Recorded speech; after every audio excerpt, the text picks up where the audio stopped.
రా అమ్మా రా, సమయానికి వచ్చావు.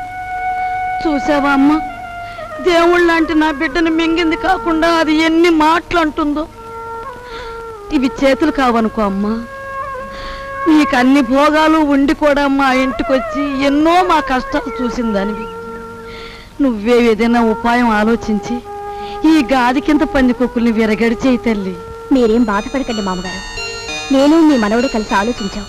నాకు చిన్నప్పటి నుంచి లక్షాధికారులతో మాట్లాడటం అంటే చెడ్డ సరదా అండి. మీ అంతటా మీరే పిలిపించేసరికి నేను కూడా ఓ లక్షాధికారిని అయిపోయిన ఫీలింగ్ వచ్చేసిందండి. ఏం లేదు, మా జయ లక్షల్లో పుట్టి లక్షల్లో పెరిగింది. కూర్చోండి. అదృష్టవంతురాలు, తొందరగా రా. ఆ అదృష్టానికి వారసురాలుగా మాత్రం ప్రవర్తించడం లేదు. ఆ ఇంట్లో 4 రోజులుండి ఇక్కడికొచ్చినా ఆ గూటి పలుకే పలుకుతోంది. నిజానికి ఆ ఇంట్లో డబ్బు యొక్క విలువ తెలిసింది మీ ఇద్దరికేనన్న అభిప్రాయం. అంచేత మీరిద్దరూ ఇక్కడే 4 రోజుల పాటు ఉండి మా జైకి డబ్బు యొక్క విలువ ఏమిటో కాస్త తెలియజెప్పండి. మీ ఇంట్లో సెటిల్ అయిపోయి మీ అమ్మాయికి డబ్బు గురించి చెప్పడం అంటే కాశ్మీర్లో పుట్టి పెరిగిన వాడికి ఐస్ మొక్కల గురించి చెప్పినట్టు ఉంటుందండి. సరే, మమ్మల్ని ఎప్పటి నుంచి రమ్మంటారో చెప్పేయండి. ఈవేళే వచ్చేస్తే చాలా సంతోషిస్తాను.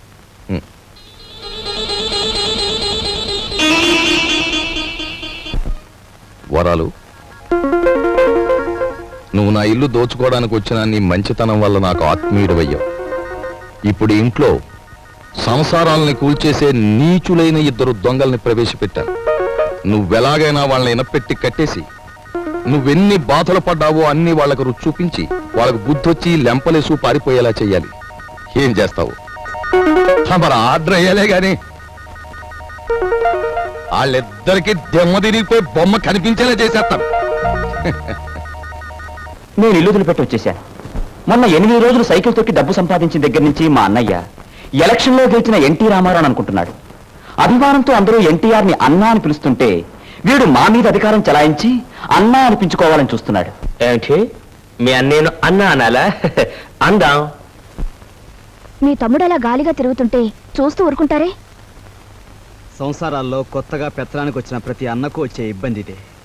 నిన్న మొన్నటి వరకు ఏరా అన్నయ్య అని పిలిచేవాడు ఈవేళ నా భావాలకు కట్టుబడి ఉండాలనేసరికి వాడి కొంచెం కష్టంగా ఉంది.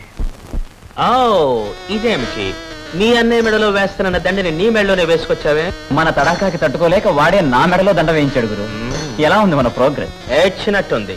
నీ ఎక్స్ పార్టీ వాడు నీ దండను తీసి నీ మెడలోనే వేశాడంటే నీ చెప్పుతో నిన్నే కొట్టినట్టు ఫూల్. ఈ ఆస్తంతా చూస్తుంటే నీకేమనిపిస్తుంది? ఏమనిపిస్తుంది? ఇన్నాళ్ళు మీ ఇంట్లో మంచానికి పట్టిన నల్లుల్లా పడున్నాం. దాని బదులు ఇంటి గోడలకి బల్లుల్లా అతుక్కుపోతే ఎంత బాగుండేదో. అప్పుడు ఎలా ఉన్నా ఇప్పుడు ఈ బంగారు పంత్రంలోకి వచ్చేసాంగా. ఏమండి, ఇక్కడున్న ఒక్కొక్క వస్తువు మెల్లగా మన ఇంటికి చేరిస్తే ఎంత బాగుంటుందో. మన ఇద్దరం సరిగ్గా అమావాస్య నాడు పుట్టుంటామే. అందుకే ఇట్లాంటి గొప్ప గొప్ప ఐడియాలు వస్తున్నాయి. దాచేయి దాచేయి దాచేయి. ఎవడరా నువ్వు? నేను మా నాన్న కోసం వచ్చాను. అవును, నేను గొట్టంగానని వీడికి ఎలా తెలిసింది? రేయ్ రేయ్ పుడతకీచు, పెట్టరా, నువ్వు ఇక్కడికి వస్తే నా పేరు వరాలని భుజంగరావు కాదని అందరికీ తెలిసిపోద్ది. మరప్పుడు చిల్లరలాగా వస్తుంది.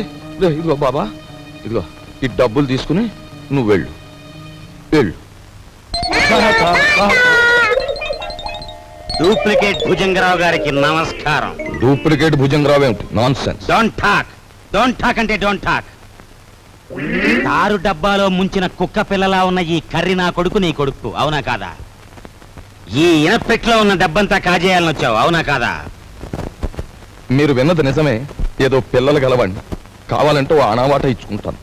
అనావాటనా? కొట్టానంటే కొత్తిమీర చట్నీ అయిపోతుంది నీ మోఖం. హలో, నన్ను ఇక్కడికి పంపించిన మా బాసు నాకు ₹10 వాటా ఇస్తా అన్నాడు. కావాలంటే నా వాటాలో 50-50 పావల వాటా ఇచ్చేస్తాను.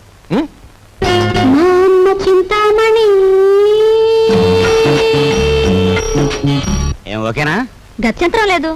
ఓకే మరి. ఓకే, ఒప్పుకుంటున్నాం. తెరో ఎనపెడతారో. ఎనపెట్టా?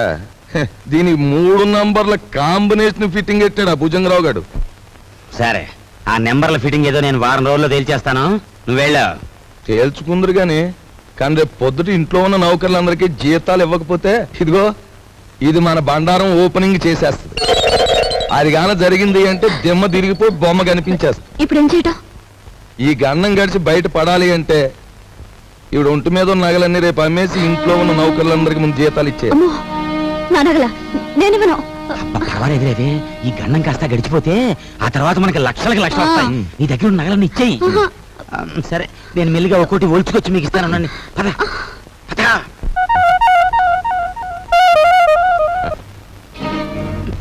నిన్న తాటాకులు కట్టావు, ఇప్పుడురా చూద్దాం.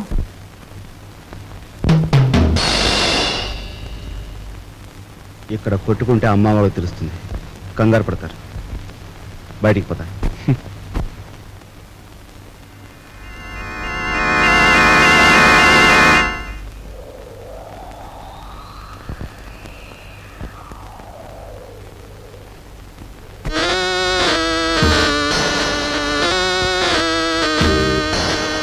హీఈస్ జానీ జింజర్, మా బాస్ లాంటి వాడు. He's my brother. సారీ. అన్న, అక్క, తమ్ముడు ఇలాంటి వరుసలంటే నాకు అసహ్యం. మనని కట్టిపడేసేందుకు పెట్టుకున్న వరుసలు. అన్న, అక్క, తమ్ముడు ఇలాంటి వరుసలంటే నాకు అసహ్యం. మనని కట్టిపడేసేందుకు పెట్టుకున్న వరుసలు. He's mister Raj, Raviraj. Hello. 9 7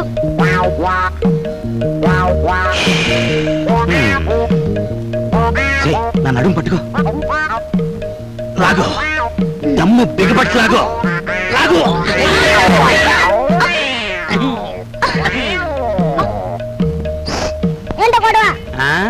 మేమిద్దరం చెడుగుడు ఆడుకుంటున్నాం రా పిల్ల నా కొడక. పడక పడక.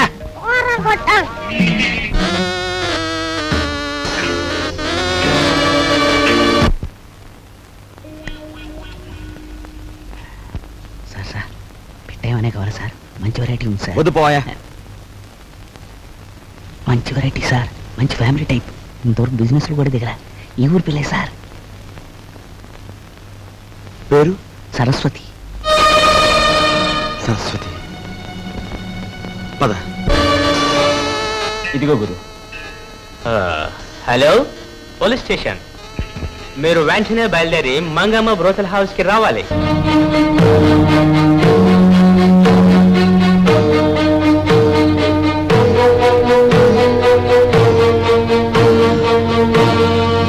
ఈ ఊరి పిల్ల నావే, ఆ అమ్మాయి ఏది? సరస్వతి ఫ్యామిలీ గర్ల్, ఇంకా వ్యాపారంలోకి దిగలే, మంచి హుషారైన అయ్యో, పోలీస్! పోలీసు.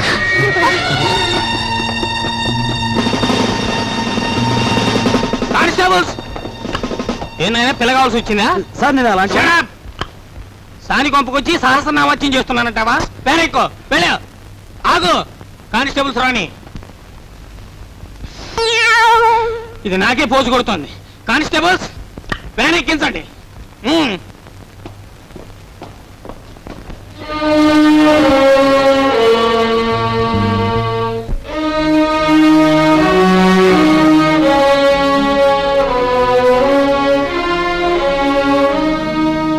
బాబు,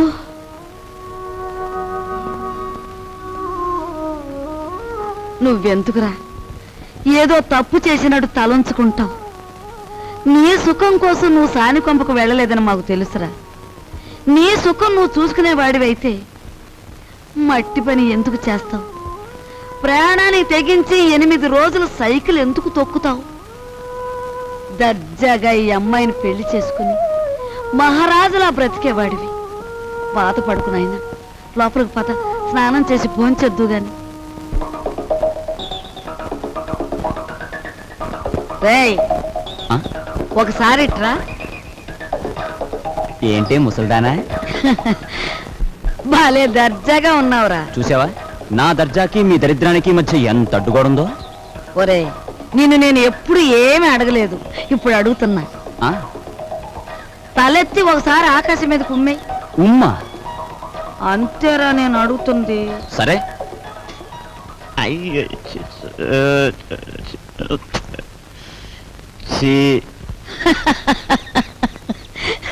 ఒరే ఆకాశం మీద ఉమ్మేయడానికి ప్రయత్నిస్తే అది ఆకాశం మీద పడదు సరికదా, తిరిగి వచ్చి నీ ముఖానే పడుతుందని తెలుసుకో. పరువు కోసం ప్రాణాలొడ్డే నీ అన్నని ఇంటి పరువు తీసుకెళ్లి పెంట మీద పెట్టి నువ్వు ఏమి చేయలేవని తెలుసుకో. ముసలిముండా ఒరే దర్జాకి దరిద్రానికి మధ్యలో ఈ ఇనుప చెవులు అడ్డుగా ఉన్నాయి. నీ చెయ్య చితికిపోతుంది, జాగ్రత్త. Damn it! జీతాలు ఇవ్వాలి గీతాలు ఇవ్వాలి అంటూ నా ఒంటి మీద నగలన్నీ ఒలుచుకుపోయావు. ఇంకా ఇమ్మంటే నా ప్రాణాలు తప్ప మరేమి లేవు. అనుకున్న ప్రకారం జీతాలు ఇవ్వకపోతే ప్రాణాలు దక్కవు, పరువు దక్కదు. లక్షల బీరువాలో వచ్చేయాలంటే ఏలు పెట్టాలి మరి.